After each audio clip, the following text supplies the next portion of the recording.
Hello everybody. I am here to show you a pour that I did today. I used leftover chalk paint that I previously used to paint some stools in our kitchen. I eventually add water to it to thin it down. I mixed up some white acrylic. I used the very last little bit of that ready to pour acrylic pouring paint that's like the dark blue. And then same brand jet black. And I can't remember if I held up the rose gold, but I also used a metallic rose gold ready to pour. So here I'm just showing you mixing up the white acrylic paint with Floetrol. I use about a 1-to-3 ratio, sometimes 1-to-4, but I've been trying to save my Floetrol. And then some water. And then to the green chalk paint, I did not add any Floetrol, I just added water. It was already on the, thin side, so it didn't take much. With water, I generally just eyeball it. It's always best to add a little bit at a time, like about a tablespoon at a time. And then I just do my test with my popsicle stick to see how much of a mound of paint is left when you lift the popsicle stick, how fast the mound, if any, dissolves, and then kind of what that stream of paint looks like when it's coming off of the popsicle stick. So you also may see mixed in there the WD-40 spray, and my plan was to use it. I saw another artist do these really cool drips with WD-40 onto layered paint, and I just was really wanting to try that. So that's what the plan was, but often plans change. So you will see. I knew I wanted to start with white on the bottom of my flip cups. That's what these are going to be. They're going to be flip cups. I knew I wanted a little bit of black.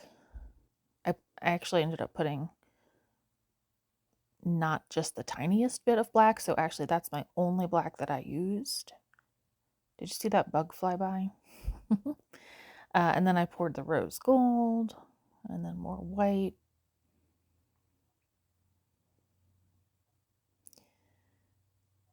And then I had the tiniest little bit of this beautiful deep blue left. Excuse me.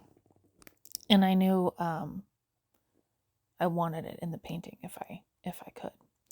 So, as I often do, I am using a previously painted and epoxied canvas that did not turn out the greatest, although it was hanging in my living room for a while, and I just kind of got tired of it.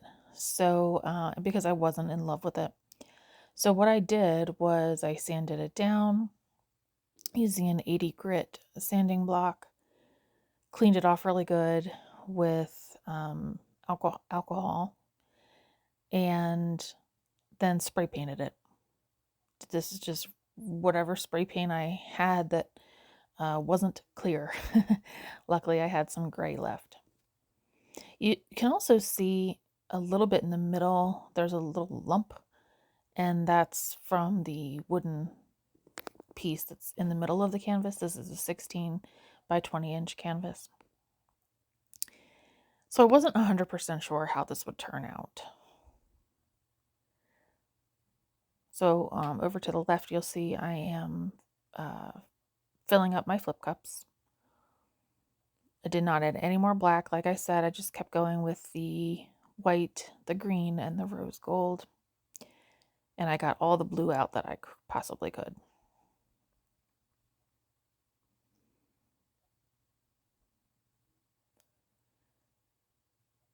And I actually slowed down the flip cups for you to about half time.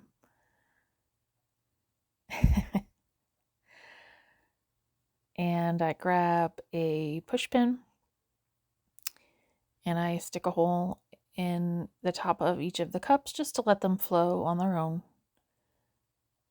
I don't know, just something I like doing. Also notice I am using little stands for my canvas. I am not using the regular push pins that I've used in the past because I ran out of push pins.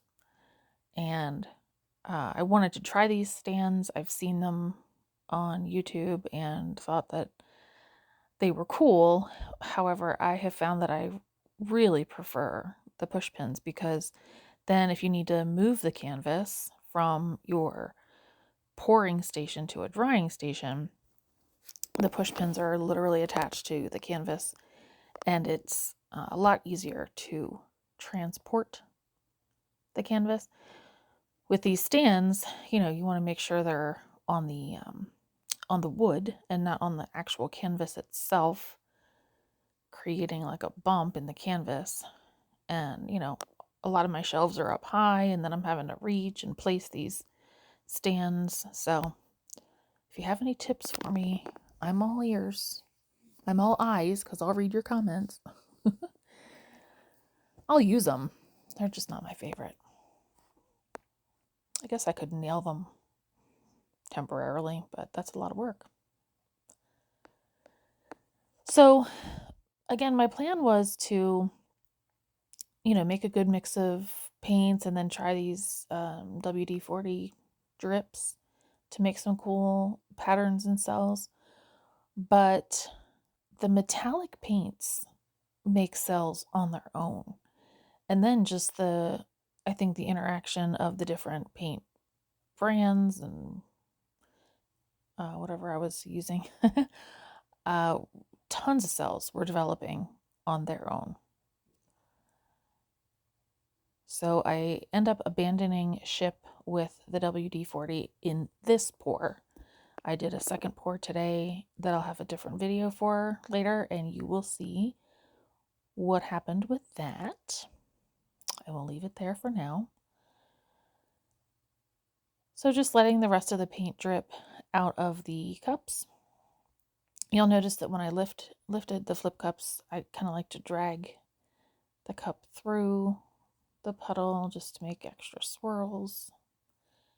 And right there, I'm showing you there really isn't much paint left in the cup at all. I know that when you look at the sides of the cup, it looks like there's so much paint left, but there's really not. So taking the rest of my green and just putting that kind of barrier layer, this is what helps preserve the cells. As you pour, this of course is what pours off first. And it also helps to prevent the puddle in the middle from kind of rolling over onto itself as you tilt the canvas.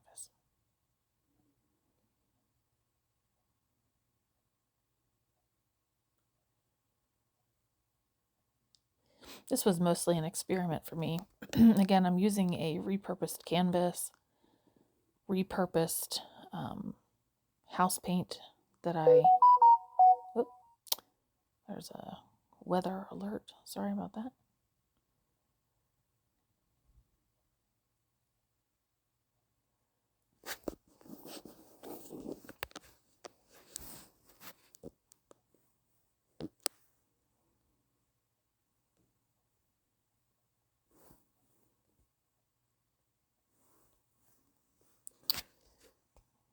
And so we're tilting.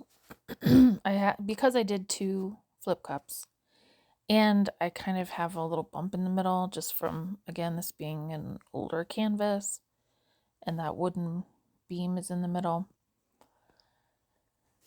It wasn't really a problem, it was just something I noticed. So I just tried to make sure that eventually any paint that was kind of stuck on or near that bump got stretched out or got moved in some way, shape, or form, that it didn't just stay where it was.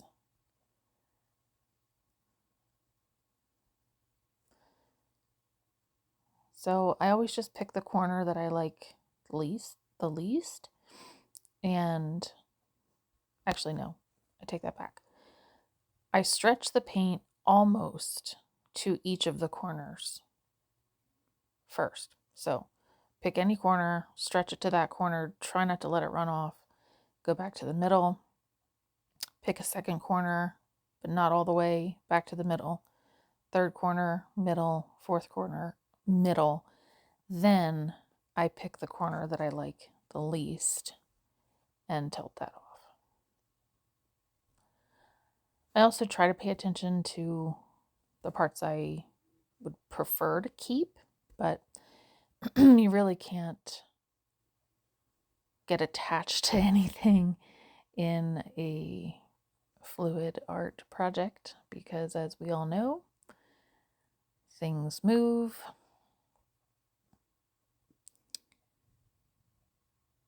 And a lot of it's not a lot of it, but some of it's certainly out of our control. So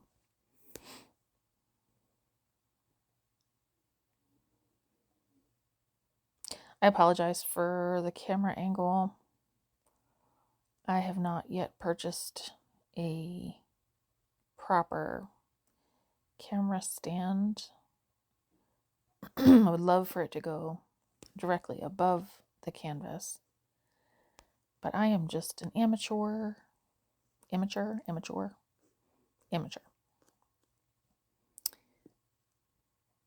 hobbyist, and I just like sharing my creations with you.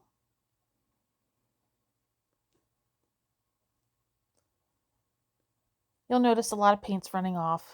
That is something I have learned is necessary. You need to put more paint on the canvas than you really need if you want to try and maintain the cells and the shapes that are there. Because often in the past I have stretched out the paint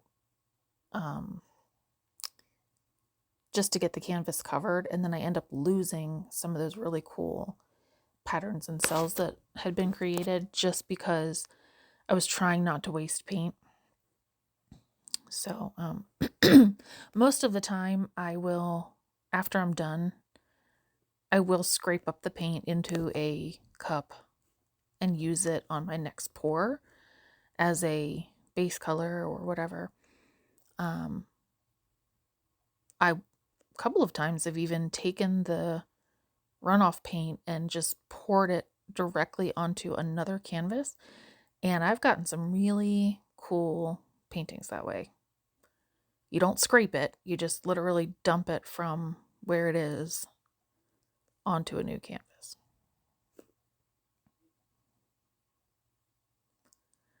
So at this point I am looking at it, telling myself don't tilt it too much because then you're going to lose some of these cool patterns. But I think there were a few things that I particularly wanted to stretch out. I know that middle section that you really can't see right now, sorry, was kind of all bunched together just because of that bump. I was just creating these like extra little pools on either side of it. So I was just trying to make sure that those areas got nice and stretched to match the rest.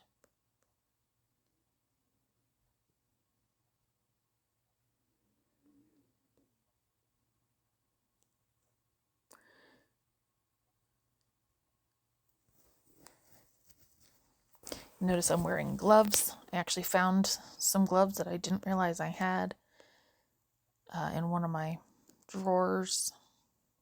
I was supposed to get a new delivery of the gloves I like yesterday, but the postal service lost my package. Thankfully, they found it today, and I should have new gloves tomorrow.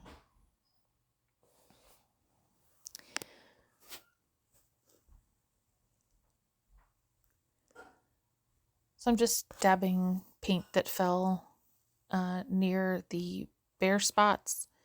I'm just grabbing that paint that's a similar color and dabbing it on any bare spots.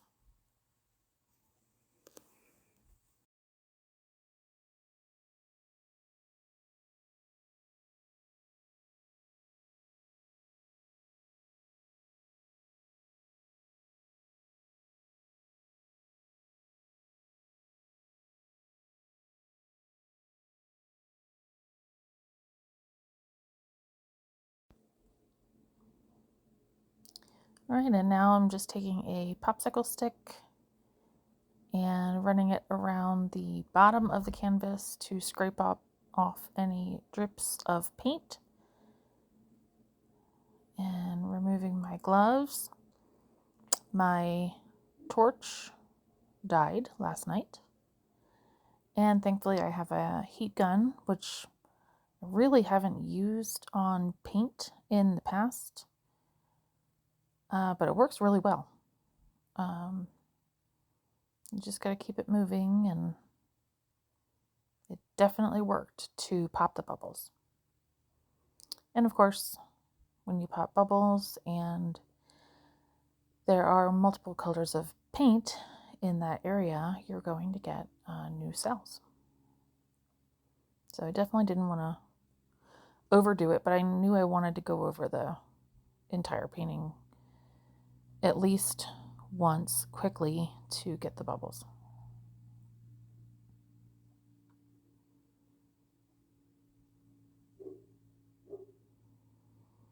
And here is the final painting.